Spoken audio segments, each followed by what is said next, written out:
मैं हूँ गरिमा। इंसान चांद पर पहुंच चुका है, मंगल ग्रह पर जाने की कोशिश जारी है और अगला इरादा सूरज के आसपास पहुंचने का भी है। बाकी तो साल 2020 का आधा वक्त बीत चुका है। आप भी सोच रहे होंगे कि 2020 का चांद, मंगल और सूरज से भला क्या लेना देना है। तो सच तो यही है कि कोई लेना देना नहीं है। मैं तो बस ये बताने की कोशिश कर रही हूँ कि इंसान के पास इतनी बड़ी बड़ी उपलब्धियां हैं, लेकिन वो एक ना दिखने वाले वायरस के आगे लाचार दिख रहा है। इस एक वायरस ने पूरी दुनिया के डॉक्टरों और वैज्ञानिकों के दिमाग का दही कर रखा है। कोई पक्का इलाज मिल नहीं रहा है, वैक्सीन मिल नहीं रही है और ऊपर से ऐसे ऐसे सवाल हैं जिनका जवाब भी खोजना मुश्किल होता जा रहा है।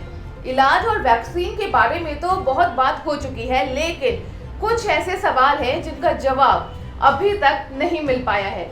आज का बिन मांगा ज्ञान उन 5 सवालों पर जिनका जवाब खोजना अब भी है बाकी।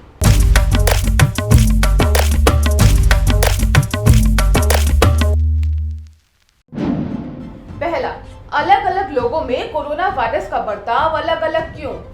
कोरोना वायरस से संक्रमित होने के बाद अलग अलग लोगों में इसके अलग अलग प्रभाव दिख रहे हैं। कुछ में लक्षण दिख रहे हैं तो कुछ में नहीं दिख रहे हैं, और जिनमें लक्षण दिख भी रहे हैं वो अलग अलग है। किसी को बुखार हो रहा है तो किसी को सांस लेने में तकलीफ और किसी के स्वाद की क्षमता खत्म हो जा रही है। ऐसा क्यों हो रहा है, इसका जवाब मिलना बाकी है। बाकी सवाल ये भी है कि वायरस बुजुर्गों को ही सबसे ज्यादा नुकसान क्यों पहुंचा रहा है? क्या कोरोना वायरस में कोई खतरनाक बदलाव हुआ है? कोरोना के सामने आने के बाद इसके म्यूटेशन के बारे में भी पता चला था।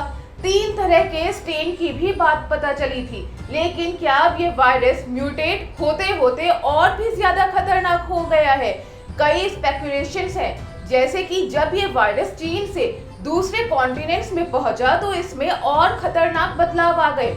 हालांकि इसे लेकर अभी तक कोई स्पेसिफिक स्टडी नहीं आ पाई है। इस सवाल का जवाब अभी तक पूरी तरह से नहीं मिला है। कोरोना वायरस के खिलाफ इम्यूनिटी कब तक?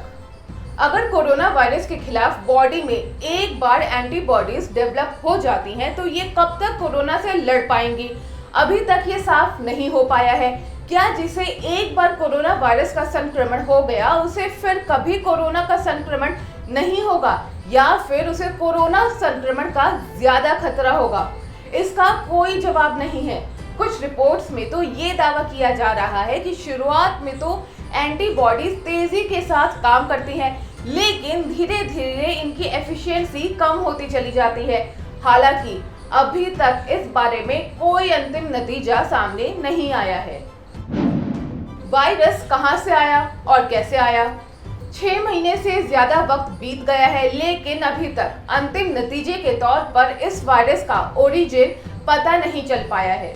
दुनिया के अधिकांश देश एक सुर में इस वायरस का ओरिजिन चीन को बता रहे हैं। कहा जा रहा है कि ये चीन के वुहान के फूड मार्केट से निकला है। वहीं अब भी इस थ्योरी को सिरे से खारिज नहीं किया गया है कि वायरस लैब में भी बना हुआ हो सकता है। अगर वैक्सीन बन भी जाती है तो इस वायरस पर कितना असर करेगी? अगर ऊपर के 4 सवालों के जवाब मिल जाएं तो शायद इस सवाल का जवाब खोजना थोड़ा आसान होगा।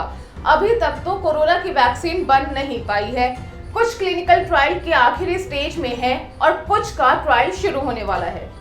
ऐसे में जब तक वैक्सीन नहीं बन जाती और उनका असर देखा नहीं जाता, ये नहीं कहा जा सकता कि वैक्सीन का वायरस पर कितना असर होगा। बाकी तो सवाल बहुत है, इतने कि उनका जवाब खोजते खोजते कई साल लग जाएंगे। लेकिन अभी दुनिया के सामने इन 5 सवालों का जवाब खोजने की चुनौती है, ताकि वायरस को खत्म किया जा सके। बाकी अगर आपके पास कुछ सवाल है तो हमें कमेंट करके जरूर बताइएगा।